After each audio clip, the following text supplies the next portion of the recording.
High বন্ধুরা, আশা করি তোমরা সবাই ভালো আছো। আমি অনেক ভালো আছি। চলে এসেছি আবার একটা নতুন ব্লগ নিয়ে। জানি অনেক দিন ব্লগ ছাড়া হয়নি, একটু শরীর খারাপের জন্য। তো আজকে আমরা বইমেলায় যাব, রেডি হয়েছি সবাই মিলে। আমি, বাবু, আমার বর সবাই মিলে রেডি হয়েছি। তো দেখো, আমরা সবাই মিলে যাব বলেই রেডি হয়েছি। চলো, দেখা হচ্ছে তোমাদের সঙ্গে গিয়ে।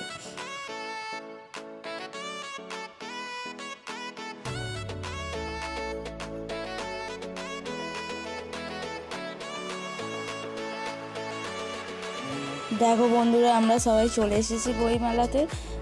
ঘুরছি এখানে, আমার মেয়ে, আমি সবাই। আর অতিরিক্ত ঠান্ডাও তো পড়েছিল জানো। এখানে একটা সাংস্কৃতিক অনুষ্ঠান হচ্ছিল, আমরা একটুখানি দাঁড়িয়ে দেখেছি।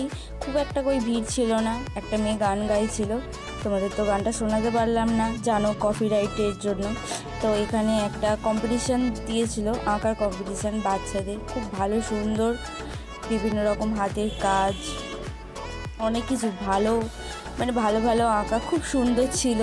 এটা হচ্ছে সাজুয়া বইমেলা। যারা যারা এখনও যাওনি অবশ্যই ঘুরে আসতে পারো। দেখো,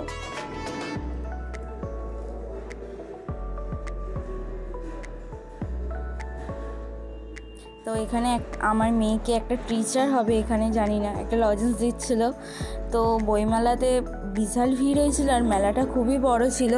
আশা করি তোমাদের ভালো লাগবে গেলে।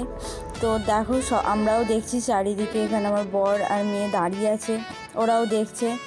তো বিভিন্ন রকম মেলা, মানে বইয়ের থেকে দোকান বসুরই বেশি, এটা তো সবাই জানো। তো আজকের মতন টাটা, সবাই ভালো থেকো, সুস্থ থেকো, সাবধানে থেকো, বাই বাই।